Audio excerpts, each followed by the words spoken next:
ಸರಿ ಸರ್, ಅದೇ ರೀತಿ ಇನ್ನು ಕೆಲವರಲ್ಲಿ ಕಾಡುವಂಥ ಸಮಸ್ಯೆ ಸಂಧಿ ನೋವು, ಕೀಲು ನೋವು, ಬೇರೆ ಬೇರೆ ಕಾರಣಗಳಿರ್ಬೋದು. ಅದಕ್ಕೆ ಬೊಜ್ಜು ಇರ್ಬೋದು. ಅದಕ್ಕೆ ಯಾವ ರೀತಿಯ ಪರಿಹಾರಗಳನ್ನು ಮಾಡ್ಬೋದು? ಇದರಲ್ಲಿ ಯಾಕಂದ್ರೆ ಮರ್ಮ ಪಾಯಿಂಟ್ಸ್ ನೀವು ಮಾಡ್ಬೇಕಾದ್ರೆ ಕಾಂಬಿನೇಷನ್ ಮಾಡ್ಬೇಕಾಗತ್ತೆ. ಈಗ ಒಂದು ಈಗ ಬೊಜ್ಜು ಅಂತ ಹೇಳಿದ್ರೆ ಬೊಜ್ಜು ಕರಗಲಿಕ್ಕೆ ತುಂಬಾ ಪಾಯಿಂಟ್ಸ್ ಇದೆ. ಅದರಲ್ಲಿ ಒಂದು ಪಾಯಿಂಟ್ ಬಂದು ಇಲ್ಲಿ ಒಂದು ತುಂಬಿ ಕಾಳಂ ಅಂತ ಹೇಳ್ತೀವಿ. ನಿಮ್ ಗಂಟ್ಲಲ್ಲಿ ಇಲ್ಲಿ ಕೈ ಇಟ್ಟರೆ ಒಂದು ಕುಳಿ ಬರುತ್ತೆ ಇಲ್ಲಿ. ಥೈರಾಯ್ಡ್. ಓಕೆನಾ? ಥೈರಾಯ್ಡ್ ಅಲ್ಲ, ಇಲ್ಲೊಂದು ಕುಳಿ ಬರ್ತದೆ. ಹೀಗೆ ಇಟ್ಕೊಂಡು ಈ ತರ ಮಸಾಜ್ ಮಾಡ್ಬೇಕು ಅದನ್ನ. ನೀವು ಡೈಲಿ ಮಸಾಜ್ ಮಾಡ್ತಾ ಬಂದ್ರೆ ಆ ತರದ್ದು ಸುಮಾರು ಪಾಯಿಂಟ್ ಇದೆ. ಇಲ್ಲ ಅಲ್ಲೊಂದು, ಇಲ್ಲಿ ಒಂದು ಅನ್ನ ಕಾಳಂ ಅಂತ ಹೇಳ್ತೀವಿ, ಇಲ್ಲಿ ಅಣ್ಣಾನ್ ಕಾಳಂ, ಇಲ್ಲಿ ಅನ್ನ ಕಾಳಂ ಅಂತ ಇದೆ. ಈ ತರ ಇಲ್ಲೊಂದು ಕಾರಿರಲ್ ಅಂತ ಹೇಳ್ತೀವಿ. ಸೊ ಈ ತರ ಸುಮಾರು ಪಾಯಿಂಟ್ಸ್ ಗಳಿದಾವೆ. ಸೊ ಅದನ್ನ ಮಾಡ್ತಾ ಬಂದ್ರೆ ಬೊಜ್ಜು ಸಹ ಕರಗತ್ತೆ. ಓಕೆನಾ? ಇನ್ನೊಂದೇನೋ ಹೇಳಿದ್ರಲ್ಲ ನೀವು, ಸಂಧಿ ನೋವುಗಳು, ಕೀಲು ನೋವು, ಆಗುದಿಲ್ಲ ನೋಡಿ. ಸಂಧಿವಾತ ಯಾಕೆ ಬರುತ್ತೆ ಅಂದ್ರೆ ಇಡೀ ನಿಮ್ಮ ದೇಹದಲ್ಲಿ ಮನಸ್ಸಲ್ಲಿ ವಾತ ಜಾಸ್ತಿ ಆಗಿರೋದು. ನಾನು ಕ್ಲಿನಿಕ್ಗೆ ಬಂದವ್ರಿಗೆ ಪ್ರತಿ ಸರಿ ಹೇಳ್ತೀನಿ, ಖುಷಿಯಾಗಿರಿ, ಹ್ಯಾಪಿ ಆಗಿರಿ, ಆರಾಮಾಗಿರಿ ಅಂತ. ಎಷ್ಟು ನಿಮಗೆ ಬಂದಿರೋದು ಸ್ವಲ್ಪ ಟೈಮ್. ಆ ಟೈಮನ್ನ ನಾವು ಬೇರೆ ಯಾವ್ದಾದಕ್ಕೂ ಕಾಲ ಕಳಿತೀವಿ, ಖುಷಿಯಾಗಿರೋದು ಒಂದು ಬಿಟ್ಟು. ನಮ್ಮ ಮಕ್ಕಳಿಗೂ ಸಹ ಬಟ್ ನಾನು ನನ್ನ ಮಗಳಿಗೆ ಇವಾಗ ಹೇಳ್ಕೊಡ್ತಾ ಇದ್ದೀನಿ. ಅಂದ್ರೆ ನೀವು ಓದೋದು ಹೇಳ್ಕೊಡೋದು ಬೇಡ ನಿಮ್ಮ ಮಕ್ಕಳಿಗೆ. ABCD ಹೇಳ್ಕೊಡ್ಬೇಡಿ, ಓದೋದು ಹೇಳ್ಕೊಡ್ಬೇಡಿ, ಯಾರಾದ್ರೂ ಮುಂದೆ ಬಂದ್ರೆ ಕಾಲ್ ಮೇಲೆ ಕಾಲ್ ಹಾಕ್ಬೇಡಿ ಅಂತ ಹೇಳ್ಕೊಡ್ಬೇಡಿ. ಇದು ಯಾವ್ದನ್ನು ಹೇಳ್ಕೊಡ್ಬೇಡಿ. ನೀವು ಗುರುಗಳಿಗೆ ಕಾಲ್ ಮುಗಿಯೋದನ್ನ ಹೇಳ್ಕೊಡ್ಬೇಡಿ. ಅವ್ರಿಗೆ ಹೇಳ್ಕೊಡೋದು ಮೂರೇ ವಿಷಯ. ಒಂದು, ಖುಷಿಯಾಗಿರೋದು. ಆ ಖುಷಿನಲ್ಲಿ ಇನ್ನೊಬ್ರಿಗೆ ತೊಂದರೆ ಕೊಡದೆ ಇರೋದು. ಸರಿ. ನಮ್ ಖುಷಿನಲ್ಲಿ ಇನ್ನೊಬ್ರಿಗೆ ತೊಂದರೆ ಆಗ್ಬಾರ್ದು. ಜೊತೆಗೆ ಧೈರ್ಯವಾಗಿರೋದು. ಯಾಕಂದ್ರೆ ಇತ್ತೀಚಿನ ದಿನಗಳಲ್ಲಿ ಆಂಗ್ಸೈಟಿ ಜಾಸ್ತಿ ಇದೆ. ಸೊ ಹಾಗಾಗಿ ಅದನ್ನ ಕಳ್ಕೋಬೇಕಂತ ಹೇಳಿದ್ರೆ ನೀವು 3 ವಿಷಯನ ಮಕ್ಳಿಗೆ ಹೇಳ್ಕೊಡ್ಲೇಬೇಕು. ಯಾಕಂದ್ರೆ ಓದೋದನ್ನ ಸ್ಕೂಲ್ ಅವ್ರು ಹೇಳ್ಕೊಡ್ತಾರೆ, ಅದನ್ನ ನಾವೇನ್ ಹೇಳ್ಕೊಡೋದು ಬೇಕಾಗಿಲ್ಲ. ಅದೇ ರೀತಿ ಮರ್ಮ ಪಾಯಿಂಟ್ ಅಲ್ಲಿ ಕೆಲವೊಂದು ಇಂಪಾರ್ಟೆಂಟ್ ಪಾಯಿಂಟ್ಸ್ ಹೇಳ್ತೀನಿ. ಸೊ ಅದ್ ನಿಮ್ ವೀಕ್ಷಕರಿಗಾಗ್ಲಿ ಅಥವಾ ಎಲ್ಲಾ ಜನಕ್ಕೂ ಇದು ಉಪಯೋಗ ಆಗ್ಲಿ ಅಂತ ಹೇಳ್ತಾ ಇದ್ದೀನಿ. ಯಾರಿಗಾದ್ರೂ ಎದೆ ನೋವು ಬಂತು ನನಗೆ ಸರ್, ಅದು ಯಾರಿಗಾದ್ರೂ ಅದು ರೋಡಲ್ಲಿ ಇರ್ಬೋದು, ಮನೆಯಲ್ಲಿ ಇರ್ಬೋದು, ಎನಿ ಟೈಮ್ ಯಾರಿಗ್ ಬೇಕಾದ್ರು, ಯಾರು ಸುಮ್ಮನೆ ಇರಬೇಡಿ. ವಿತಿನ್ 30 ಸೆಕೆಂಡ್ ಆ ಎದೆ ನೋವನ್ನ ಕಡಿಮೆ ಮಾಡು. ಓಕೆನಾ? ಒಂದು ಪಾಯಿಂಟ್ ಇದೆ, ಕಾಲ್ ಕುಳಿರ್ಚಿ ವರ್ಮಮ್ ಅಂತ ಹೇಳ್ತೀವಿ ನೋಡಿ. ಇಲ್ಲಿ ಬರುತ್ತೆ, ನೀವು ಇಲ್ಲಿ ಮುಟ್ಕೊಂಡ್ರೆ ಇಲ್ಲೊಂದು ಹೋಲ್ ಇರುತ್ತೆ, ಅಂದ್ರೆ ಒಂದು ಡಿಪ್ ಇರುತ್ತೆ. ಆಂಕಲ್ ಪಾಯಿಂಟ್ ಅಲ್ಲಿ ಸೆಂಟರ್ ಒಂದು ಡಿಪ್ ಇರುತ್ತೆ. ಇಟ್ಕೊಳ್ಳಿ, ನಿಧಾನಕ್ಕೆ ಬಿಡಿ, ಸಡನ್ ಆಗಿ ಬಿಡಬಾರ್ದು, ನಿಧಾನಕ್ಕೆ ಬಿಡಬೇಕು. 3 ಸರಿ. ಒಂದ್ ಕಾಲಲ್ಲಿ ನಿಮ್ಗೆ ಎದೆ ನೋವು ಕಡಿಮೆ ಆಗಿರುತ್ತೆ, ಇನ್ನೊಂದ್ ಕಾಲಲ್ಲೂ ಮಾಡ್ಬಿಟ್ಟು ಕೇಳಿ, ಎದೆ ನೋವು ಅವಾಗ್ಲೇ ಕಡಿಮೆ ಆಗಿರುತ್ತೆ. ಎದೆ ಹಿಡ್ಕೊಂಡಿದೆ ಅಂತಾರೆ ಎಷ್ಟೋ ಜನ. ನೆನ್ನೆ ಒಬ್ರಿಗೆ ನಾನು ಟ್ರೀಟ್ ಮಾಡಿದೆ. ಓಕೆನಾ? ಅವ್ರ ಮಗಳಿಗೆಲ್ಲ ಹೇಳ್ಬಿಟ್ಟಿದ್ರು, ಅಲ್ಲಲ್ಲಿ ಏನೇನಿದೆ ಅದನ್ನೆಲ್ಲ ಇದ್ ಮಾಡ್ಬಿಡು, ಇವ್ರನ್ನ ಚೆನ್ನಾಗಿ ನೋಡ್ಕೊ, ಅವ್ರನ್ನ ಚೆನ್ನಾಗಿ ನೋಡ್ಕೊ ಅಂತೇಳಿ. ನಾನು ಜಯನಗರದಲ್ಲಿದ್ದೆ, ಫೋನ್ ಮಾಡಿದ್ರು, ಸೀದಾ ಓಡ್ ಹೋಗಿ ಅವ್ರಿಗೆ ಟ್ರೀಟ್ ಮಾಡಿದೆ. ಮೇ ಬಿ 20-30 ಸೆಕೆಂಡ್ ಅವ್ರ ಪೇನ್ ಕಡಿಮೆ ಆಯ್ತು. ಸರಿ ಆದ್ರು. ಇನ್ನು ಕೆಲವರಲ್ಲಿ ಸಮಸ್ಯೆ, ಇತ್ತೀಚಿನ ದಿನಗಳಲ್ಲಿ ವಿಶೇಷವಾಗಿ ಇಡೀ ದಿವಸ ರಾತ್ರಿ ಹಗಲು ಕೆಲಸ ಮಾಡೋರು, ನಿದ್ರೆ ಇಲ್ಲ, ನಿದ್ರೆ ಮಾಡ್ಬೇಕಂದ್ರೆ ನಿದ್ರೆ ಬರೋದಿಲ್ಲ. ಹೌದು. ಅದಕ್ಕೆ ನಿಜವಾಗ್ಲೂ ಒಂದು ಅದ್ಭುತವಾದ ಒಂದಿಷ್ಟು ಪಾಯಿಂಟ್ಗಳಿದಾವೆ. ಅದನ್ನ ಮಾಡಿ ಖಂಡಿತವಾಗ್ಲೂ ನಿದ್ರೆ ಬರುತ್ತೆ. ಆದ್ರೆ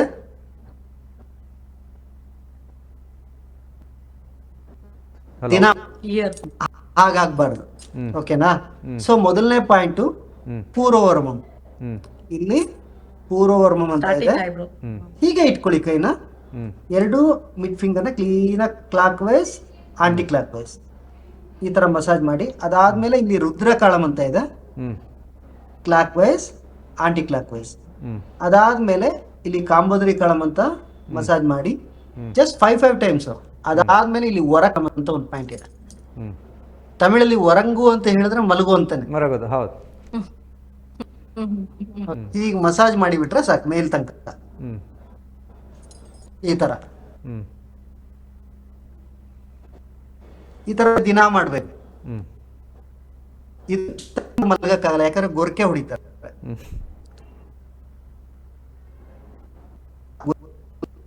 ಹೇಳ್ಬಿಡ್ತೀನಿ ಅಂತ ಇದೆ. ಹ್ಮ್ Just ಇದನ್ನ ಹೀಗೆ ಇಟ್ಕೋಬೇಕು. ಈಗ ಮಸಾಜ್ ಮಾಡಿ ನಮ್ಮ ರಿಬ್ ಗೇಜ್ ಎಂಡ್ ಆಗತ್ತಲ್ವಾ, ಹ್ಮ್ ಈಗ ಒತ್ತು ಬಿಟ್ಟು ಮಸಾಜ್ ಮಾಡಿ ಬಿಡಿ. ಹ್ಮ್ ನಿಮ್ ಯಾರಿಗೆ ಗೊರಕೆ ಇವತ್ತು ಹೊಡಿತಾ ಇದ್ರೆ ಇವತ್ತೇ ಟೆಸ್ಟ್ ಮಾಡಿ ಇದರೊಂದು 10 ಟೈಮ್ಸ್ ಮಾಡಿ. ನೆನ್ನೆ ಕಡಿಮೆ. ಹ್ಮ್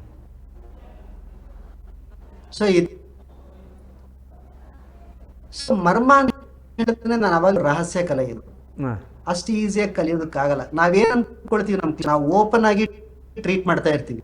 ಹಾಂ ಸೊ ಒಂದ್ಸರಿ ಏನಾಯ್ತು ನವೀನ್ ಸರ್, ಹೀಗೆ ಹ್ಮ್ ಯಾರೋ ಒಬ್ರು ಪೊಲೀಸರು ಬಂದಿದ್ರು, ಅವ್ರ ಹೆಂಡತಿನ ಕರ್ಕೊಂಡ್ ಬಂದಿದ್ರು. ಹಾ. ಸೊ ಎಷ್ಟೋ ದಿನ ಯಾವಾಗ ಹೇಳಿಲ್ಲ ಸಂಧಿವಾತ ಅಥವಾ ಬೆನ್ನು ನೋವು ಈ ತರದೆಲ್ಲ ಟ್ರೀಟ್ಮೆಂಟ್ ಬಂದಿದ್ರು. ಹಾಂ ಮೇ ಬಿ ಅವರಿಗೆ ಒಂದು 5 ಟ್ರೀಟ್ಮೆಂಟ್ ಅಲ್ಲಿ ಆರಾಮಾಗಿತ್ತು. ಹಾಂ ಬೆನ್ನು ನೋವು ಮಾತ್ರ, ಸಂಧಿವಾತ ಅಲ್ಲ, ಬೆನ್ನು ಬೆನ್ನು ನೋವು ನೋವು, ಗುಣ ಸರಿ. ಆಗಿತ್ತು. ಗುಣ ಆಗಿ ಹ್ಮ್ ಹೋಗ್ಬಿಟ್ಟಿದ್ರು. ಆಫ್ಟರ್ 3 ಮಂತ್ಸ್ ವಾಪಸ್ ಬಂದ್ರು. ಹ್ಮ್ ಯಾಕೆ ಇಷ್ಟು ದಿನ ಬಂದಿಲ್ವಲ್ಲ ಕೇಳಿದೆ. ಇಲ್ಲ, ಗುಣ ಆಗಿತ್ತು ಬಟ್ ಮತ್ತೆ ಬಂತು. ಹ್ಮ್ ಯಾಕೆ ಕೇಳಿದೆ. ಹ್ಮ್ ಇಲ್ಲ, ನಮ್ಮ ಮನೆಯವರು ನೀವು ಮಾಡಿದ್ದೆಲ್ಲ ನೋಡ್ಕೊಂಡಿದ್ದು, ಹಾಂ ಸೊ ಅದಕ್ಕೆ ಅವರು ಒತ್ತಿದ್ರು. ಆ ಒತ್ತಿ ಒತ್ತಿ ಒತ್ತಿ ಈಗ ಜಾಸ್ತಿ ಆಗ್ಬಿಟ್ಟಿದೆ ಅಂತ. ಓ ಹಾಗೆ ಓಕೆನಾ. ಅವ್ರೇನ್ ಅನ್ಕೊಂಡ್ರು ಒತ್ತೋದು ಅಂತ. ಇದು ಒತ್ತೋದಲ್ಲ, ಒಂದು ಎನರ್ಜಿನ ಒಂದ್ ಕಡೆಯಿಂದ ಇನ್ನೊಂದ್ ಕಡೆ ಕಳ್ಸೋದು. ಪಾಸ್ ಮಾಡೋದು ಹಾಗೆ. ಹೌದು. ಜೊತೆಗೆ ಮರ್ಮ ಮಾಡ್ಬೇಕಾದ್ರೆ ಕೆಲವೊಂದು ಮುದ್ರೆಗಳು ಗೊತ್ತಿರಬೇಕು. ಯಾಕಂದ್ರೆ ನಿಮ್ಮ ಎನರ್ಜಿನ ತಗೊಳ್ಳೋಷ್ಟು ಎನರ್ಜಿ ನಮಗಿರ್ಬೇಕು. ಖಂಡಿತ. ಓಕೆನಾ. ಹ್ಮ್ ಸೊ ಆ ಎನರ್ಜಿ ತಗೊಂಡ್ರೇನೆ ನಿಮ್ಗೆ, ಯಾಕಂದ್ರೆ ಕೆಲವರಿಗೆ ಈಗ ನಮ್ಮ ಕ್ಲಿನಿಕಲ್ಲೇ ತುಂಬಾ ಜನ ಗ್ಲೌಸ್ ಹಾಕ್ತಾರೆ. ಹ್ಮ್ ಯಾಕೆಂತ ಹೇಳಿದ್ರೆ ಕಷ್ಟ. ಯಾಕಂದ್ರೆ ತುಂಬಾ ಜನ ನೋಡ್ಬೇಕಾದ್ರೆ ಆ ನೆಗೆಟಿವ್ ಎನರ್ಜಿ, ನೆಗೆಟಿವ್ ಅಲ್ಲ, ಇಟ್ಸ್ ಎನರ್ಜಿ ಅಷ್ಟೇ. ಅವರಿಗೆ ಪಾಪ ಅವ್ರ ಕಷ್ಟ ಏನಿರುತ್ತೋ ಗೊತ್ತಿಲ್ಲ, ಆ ಎನರ್ಜಿನ ಇವ್ರು ತಗೊಳಕ್ ರೆಡಿ ಇರ್ಬೇಕು. ಹ್ಮ್ ಇದೇ ನಮ್ ವೃತ್ತಿನೂ ಸಹ. ಹ್ಮ್ ನಾವು ತಗೊಳಕಾಗಿಲ್ಲ ಅಂದ್ರೆ ನಾವ್ ಈ ವೃತ್ತಿಗೆ ಬರೋದಕ್ಕೂ ಆಗಲ್ಲ. ಕರೆಕ್ಟ್ ಅಲ್ವಾ. ಸರಿ. ಸೊ ಅದೇ ರೀತಿ ಸರ್, ತಮ್ಮ ಮಾತಿನ ಮಧ್ಯೆ ಆ ರೀತಿ ಮಾಡುವಾಗ ತಮಗೆ ಏನಾದ್ರೂ ಸಮಸ್ಯೆ ಆಗೋ ಸಾಧ್ಯತೆಗಳು ಇದೆಯಾ? ಕೆಲವರು ಅದನ್ನು ಖಂಡಿತವಾಗ್ಲೂ ಹೇಳ್ತಾರೆ. ಆಗತ್ತೆ. ಹಾಂ ಖಂಡಿತವಾಗ್ಲೂ ಆಗತ್ತೆ. ಖಂಡಿತವಾಗ್ಲೂ ಆಗತ್ತೆ. ಅದಕ್ಕೆ ನಾವು ಯಾವಾಗ್ಲೂ ಸಮೇತ ನಾವು ಶೀಲ್ಡ್ ಮಾಡ್ಕೋಬೇಕು. ನಾವು ಕೆಲವೊಂದು ಮುದ್ರೆ ಮಾಡ್ತೀನಿ ನಾನು. ಹೌದು. ಸೊ ಕೆಲವೊಂದು ಮೆಡಿಟೇಷನ್ ನಮ್ಮನ್ನು ನಾವು ರಕ್ಷಣೆ ಮಾಡುವ ಅಂತ ಪ್ರಯತ್ನ, ಪ್ರೊಟೆಕ್ಟ್ ಮಾಡುವ. ಕಶ್ಯಪ ಮುದ್ರೆ. ಮರ್ಮಗಂತಾನೆ ಸಪ್ರೇಟ್ ಮುದ್ರೆಗಳಿದೆ. ಹಾಂ ಮರ್ಮಗಂತಾನೆ ಸಪ್ರೇಟ್ ಮುದ್ರೆಗಳಿದಾವೆ. ನಮ್ಮ ಗುರುಗಳನ್ನ ನೆನ್ಸ್ಕೋಬೇಕಾಗತ್ತೆ. ಹ್ಮ್ ಪ್ರತಿ ತಿಂಗಳಿಗೆ 2 ಸರಿ ಆದ್ರೂ ನಾವು ಮೆಡಿಟೇಷನ್ ಮಾಡ್ಬೇಕಾಗತ್ತೆ. ಅದು ಬೇರೆದೇ ರೀತಿ ಮೆಡಿಟೇಷನ್ ಇರುತ್ತೆ. ಹ್ಮ್ ಓಕೆನಾ. ಸೊ ಇದೆಲ್ಲವೂ ಸಹ ರಹಸ್ಯ.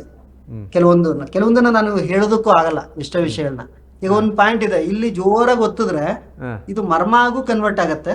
ಇಲ್ಲಿ ಅಡಂಗಲ್ ಅಂತ ಹೇಳ್ತೀವಿ, ಅಡಂಗಲ್ಲು ಆಗು ಕೆಲಸ ಮಾಡುತ್ತೆ, ವರ್ಮ ತರನು ಕೆಲಸ ಮಾಡುತ್ತೆ.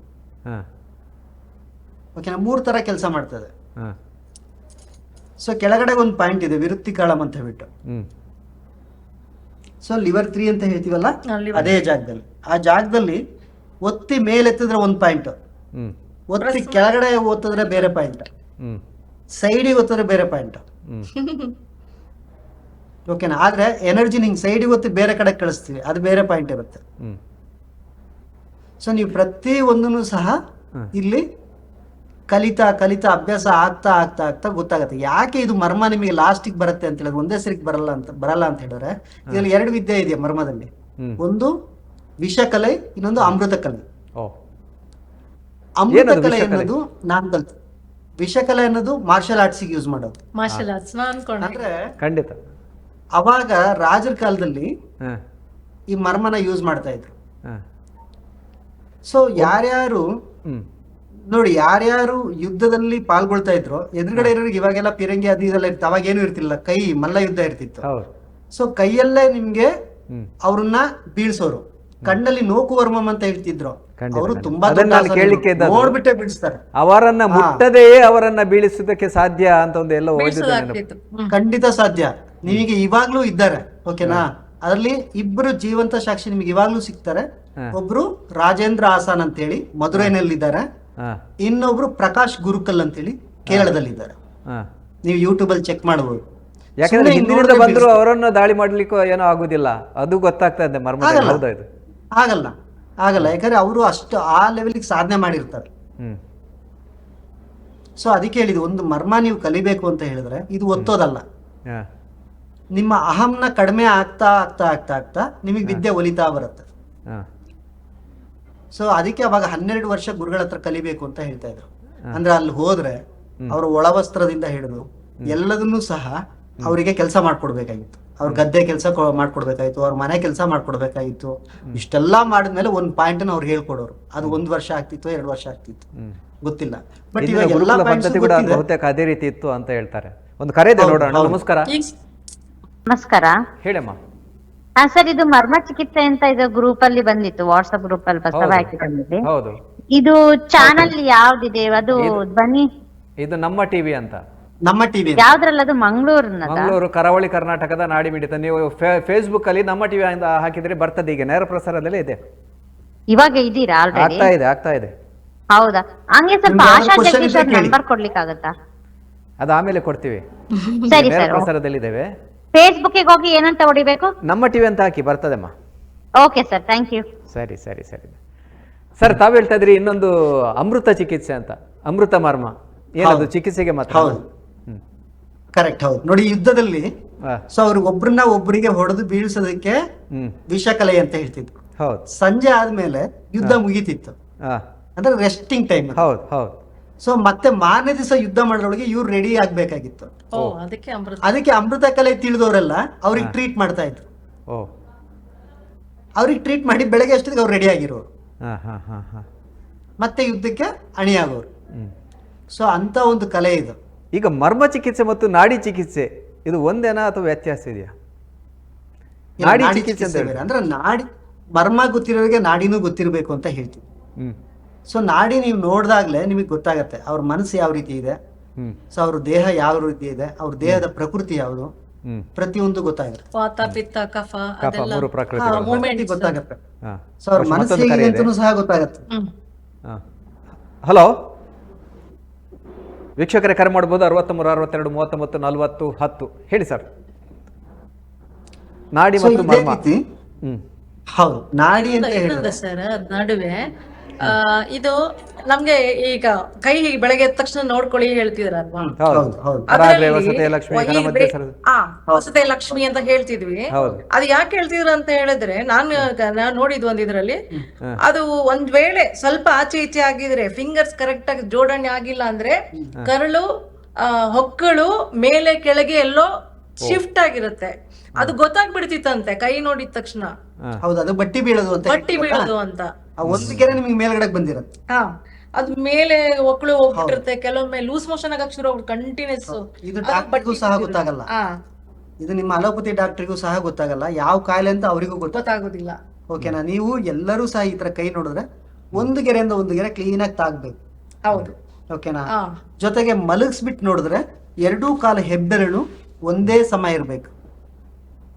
ಇನ್ನೊಂದಿದೆ, ಆಕ್ಚುಲಿ ಗಂಡ್ ಮಕ್ಳಿಗಾದ್ರೆ ಈ ಗಂಡ್ ಮಕ್ಳ ನಿಪ್ಪಲ್ ಇದೆಯಲ್ವಾ, ಅಲ್ಲಿಂದ ನಮ್ಮ ಹೊಕ್ಳಿಗೆ ಒಂದು ದಾರ ಹೊಕ್ಳಿಂದ ಹಿಡಿದು ನಿಪ್ಪಲಿಗೆ ಹಿಡಿದ್ರೆ ಬಟ್ಟಿ ಜಾರಿದೆಯಲ್ಲ ಅಂತ ಗೊತ್ತಾಗುತ್ತೆ. ಹೆಚ್ಚು ಕಡಿಮೆ ಇರುತ್ತೆ.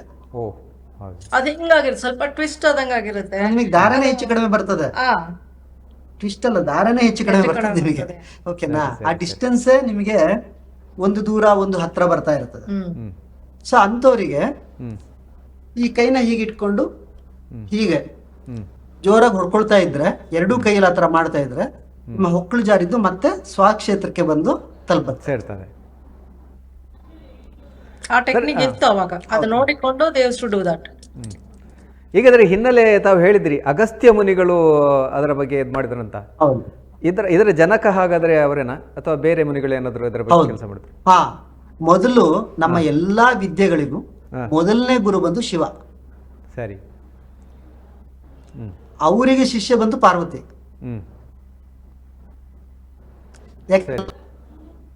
ಓಕೆನಾ? ಪಾರ್ವತಿಯಿಂದ ಈ ವಿದ್ಯೆ ಬಂದು ಸುಬ್ರಹ್ಮಣ್ಯನಿಗೆ ಬಂತು. ಸುಬ್ರಹ್ಮಣ್ಯನಿಂದ ಬಂದು ನಿಮಗೆ ಅಗಸ್ತ್ಯರಿಗೆ ಬಂತು. ಅಗಸ್ತ್ಯರಿಂದ ಹಾಗೆ ರಾಮದೇವರಂತ ಹೇಳ್ತೀವಿ, ಪುಲಿಪಾಣಿ ಅಂತ ಹೇಳ್ತೀವಿ. ಸೊ ಈ ತರ ತುಂಬಾ ಜನ ಸಿದ್ಧರುಗಳಿಗಿಂದ ಬಂದು, ಸೊ ಇವಾಗ ತುಂಬಾ ಜನ ಮಾಸ್ಟರ್ಗಳಾಗಿದ್ದಾರೆ. ಈಗ ಮೊದಲು ಸಿದ್ಧರುಗಳಿದ್ರು, ಇವಾಗ ಟೀಚರ್ಸ್ ಆಗಿದ್ದಾರೆ, ಆಸಾನ್ಗಳಂತ ಹೇಳ್ತೀವಿ. ಸೊ ಅವ್ರ ಕೈಲಿ ಈ ವಿದ್ಯೆ ಇದೆ. ಸೊ ಎಷ್ಟೋ ನಮ್ಗೆ ಈಗ ಹಳೆ ತಾಳೆಗರಿಗಳು ಅಂತ ಹೇಳ್ತೀವಿ, ಇವತ್ತಿಗೂ ಸಹ ಮರ್ಮದ ಬಗ್ಗೆ ತಾಳೆಗರಿಗಳು ತಮಿಳುನಾಡಲ್ಲಿ ಇನ್ನೂ ಇದೆ. ಅದರಲ್ಲೂ ಕನ್ಯಾಕುಮಾರಿನಲ್ಲಿ ತುಂಬಾ ತುಂಬಾ ಪುರಾತನವಾದ ತಾಳೆಗರಿಗಳನ್ನ ನಾವು ಇವತ್ತು ನೋಡ್ಬೋದು.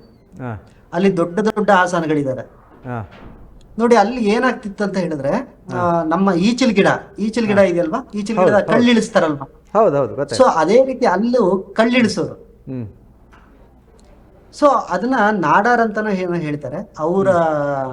ಅವ್ರ ಮೇಲೆ ಹತ್ತಿ ಇಳಿಸ್ತಾ ಇರ್ಬೇಕಾದ್ರೆ ಯಾರಾದ್ರೂ ಬಿದ್ರೆ ಹ್ಮ್ ಸೊ ಅವ್ರನ್ನ ಅದೇ ಜಾಗದಲ್ಲಿ ಆ ಜಾಗದಿಂದ ಹೊತ್ಕೊಂಡ್ ಬಂದು ಆ ಮನೆಗೆ ಬಂದ್ರೆ ಕೂಡಲೇ ಅವ್ರನ್ನ ಟ್ರೀಟ್ ಮಾಡಿ ಸರಿ ಮಾಡೋರಂತೆ. ಓ, ಬಿದ್ರು ಕೂಡ ಅಲ್ಲಿಂದ ಅಷ್ಟೇ ಎತ್ತರದಿಂದ ಬಿದ್ರು ಕೂಡ, ಯಾಕಂದ್ರೆ ಡಾಕ್ಟರ್ ಹೋಗ್ಲಿಕ್ಕೆ ತುಂಬಾ ದೂರ, ಯಾಕಂದ್ರೆ ಹಳ್ಳಿನಲ್ಲಿ ಇರೋಲ್ಲ ಡಾಕ್ಟರ್ಗಳು ಅವಾಗ, ಹ್ಮ್ ಕೂಡಲೇ ಸರಿ ಮಾಡೋರಂತೆ, ಅದು ಎಂತ ತೊಂದರೆ ಇದ್ರು.